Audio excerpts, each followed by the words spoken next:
Hola, yo soy Depi y hoy hablamos de historia.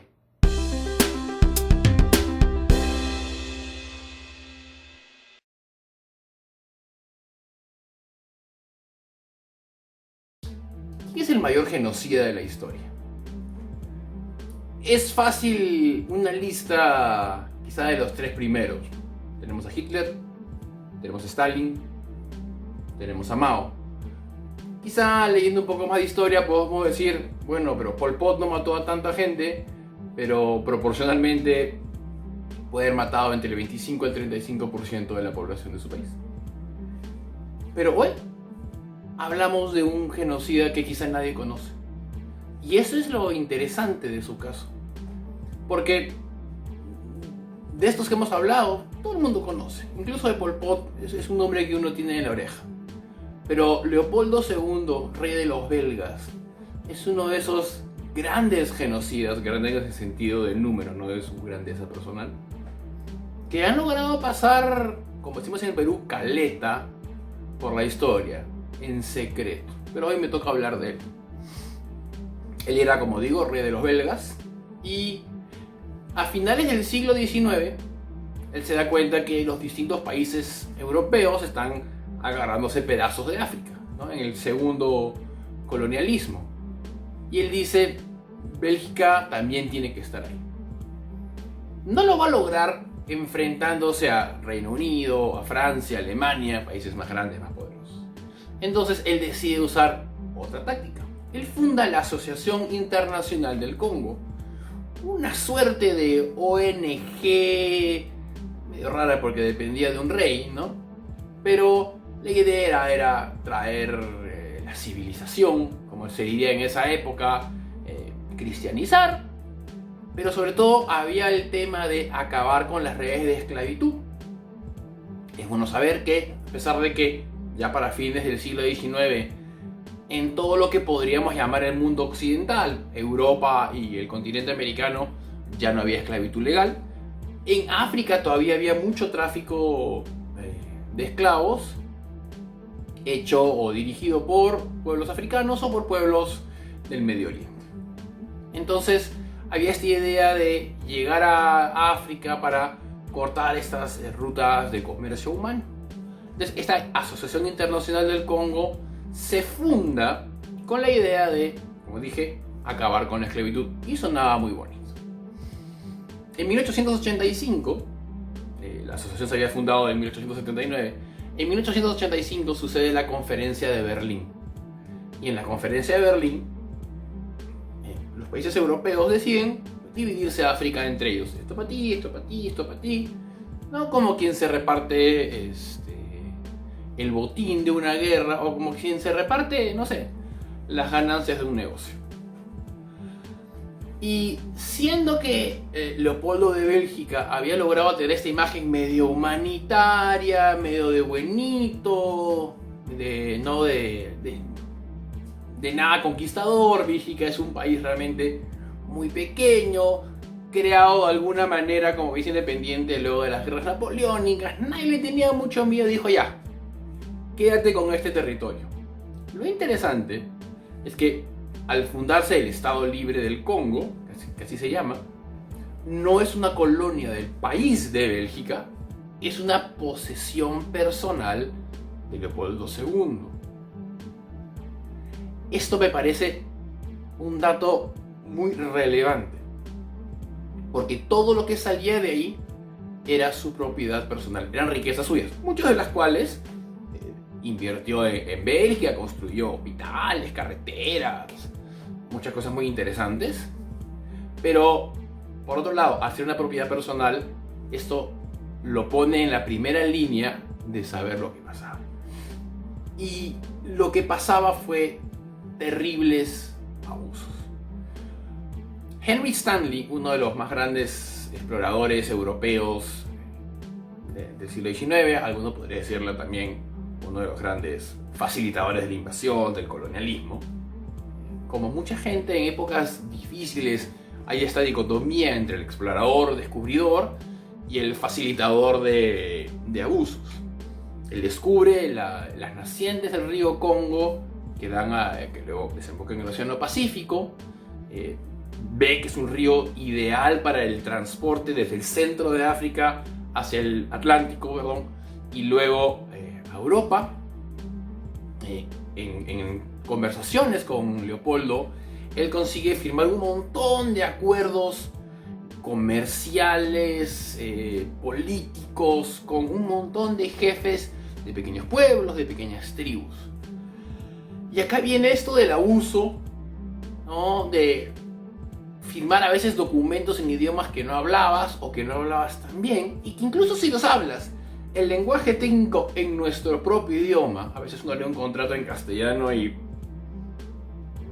no le queda claro. Ya pasa tu amigo abogado, ¿qué quieren decir estas palabras, ¿no? Que están en tu idioma? Entonces, mientras que se presentaban los acuerdos como acuerdos comerciales, ¿no? Una suerte de zona de libre comercio, de apoyo mutuo, cultural, en verdad lo que decían los contratos es: tú no cedes el territorio, todas las ganancias nos das derecho a impuestos, a peajes, a controlarlo todo. Y como eran un montón de pequeños pueblos, de pequeñas tribus, en verdad, no hubo una forma entre ellos de defenderse hasta que fue muy tarde. Primero fue el marfil, lo que sacaban, lo que extraían, una matanza brutal de elefantes, y el marfil, que viene de los colmillos de los elefantes, se utilizaba en realidad para cosas suntuosas, desde bolas de billar, y uno se imaginará que de un colmillo no salen tantas, para decoraciones, es un material muy bonito, ¿no? Se usaba para los pianos más finos, pero se desperdiciaba un montón, y en verdad solo se le puede sacar razonablemente los colmillos de un elefante matándolo, ¿no? No es como la lana, digamos, de las vicuñas, que uno las puede trasquilar año tras año y sin matarlas. Luego, estamos a finales del siglo XIX, comienzos del XX, es el caucho. Y es una zona ideal para el caucho. Y aquí comienza el verdadero drama. No es que antes había sido una cosa muy bonita. Al comenzar a subir los precios del caucho por la invención por Dunlop básicamente de la llanta, del neumático, se pide triplicar la producción de caucho. ¿Cuál es el castigo? Muy sencillo. En el mejor de los casos, si era un buen día, te tocaban azotes, latigazos, golpes, abusos. Si tocaba un mal día, era pérdida de manos, pérdida de pies. Y voy a ir poniendo un montón de imágenes mientras hago el tema. La mutilación fue un castigo común. En algún momento, en alguna guerra que tuvieron que tener, el ejército belga o los ejércitos dirigidos por belga, muchos eran mercenarios, para ahorrar balas le decían: por cada bala que me traes tienes que traer una mano, que gastas, pero dicho, tienes que traer una mano, ¿no? Esto era realmente, incluso para esta época, demasiado. Incluso para la Europa colonialista del siglo XIX y comienzos del siglo XX, esto llegó ya a niveles insostenibles. Fue indefendible cualquier idea de: no, traemos la civilización a estos pueblos. No, era evidente. Y la fotografía, cada vez que llegaba más y más a estas zonas, esfuerzos de pastores cristianos de Estados Unidos, comenzaron a hacer que ya no pudiera Leopoldo mantener el control sobre el Congo belga, y se ve forzado por las circunstancias y por los abusos que habían a entregárselo a Bélgica. Sin embargo, y acá la historia toma estos carices que a veces ya da rabia hasta contarlos, porque se lo da a Bélgica, pero pide una indemnización, una suerte de lucro cesante, medio complicado, a pesar de que ya era inmensamente rico Leopoldo, y el Estado belga lo lo compensa, ¿no? Y siempre complicado decir los números, que eran tantos millones de liras o de libras o de francos. No importa, los números no tienen sentido, pero era inmensamente rico. Esto nos lleva a un legado muy complicado. La capital del Congo belga, de Zaire, por muchos años era Leopoldville. Por suerte le cambiaron el nombre. En Bélgica ha habido siempre el problema con las estatuas, los colegios que se llaman como él. Hay una estatua, y voy a mostrando la foto ahorita, una estatua que está en la ciudad de Ostende. Es un monumento ecuestre que tiene por un lado a la gente de Ostende agradeciéndole las cosas que hizo por ellos, y en otro lado una imagen muy común, ¿no?, de los pueblos, ¿no?, incultos, salvajes, agradeciendo al Salvador. Y si ven, y constantemente le cortan la mano a una de las estatuas de los africanos, como diciendo, no se olviden. Un par de estatuas de él en otros lugares la sacaron en todas las protestas que hubo en el año 2020. Yo no soy muy afín de botar estatuas de demasiada gente, porque a veces se cometen excesos, pero no me cayó ni una sola lágrima por un genocida brutal le saqué las estatuas, ¿no? ¿Cuántos muertos fueron? Probablemente 10 millones. Puede haber sido en algún momento la mitad de la población que acabó falleciendo entre abusos, entre enfermedades, evidentemente, ¿no? No es tanto que se mataran directamente a tantos, varios millones de mutilados, ¿no? Son números que nos acongojan, porque hablamos, por ejemplo, del Holocausto, de los campos de concentración nazis, de 10 a 12 millones de personas. Estos experimentos de crueldad industrial de una manera terrible. Y con razón nos acordamos de ellos. Y como que hay que tener un lugar más para decir, esto también no tuvo quizá la maldad casi industrial de Hitler, sino una maldad de otro lado, ¿no? De simplemente trabajar a la gente hasta que muera, de las mutilaciones. A muchos trabajadores básicamente tenían secuestradas a su esposa, sus hijas. Y le decían, bueno, si no trabajas, las matamos, las violamos. Y todo esto bajo el cariz, bueno, pero hemos limitado el negocio de esclavos, lo cual es cierto. Se acabó el negocio de esclavos en gran medida en el África por la llegada de todos estos europeos, y bueno, es algo positivo. Pero la cantidad de maldad, si cabe la palabra, fue tanta que nos deja en el mejor de los casos un pésimo sabor de boca y luego una repulsión terrible, ¿no?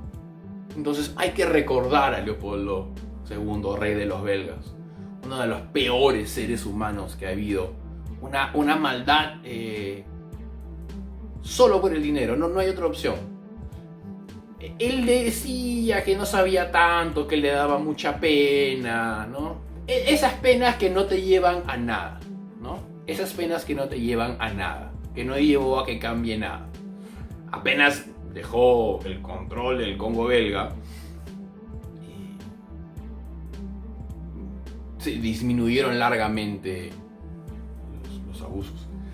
Como dato curioso, hay un personaje muy importante en la historia que es Roger Casement, un diplomático británico, que es el que más se esfuerza, con algunos periodistas, con estos misioneros americanos que había mencionado, en dar a conocer al mundo. Y es esta gran presión internacional lo que hizo que al final Leopoldo tuviera que dejar, por suerte, su control de esta zona.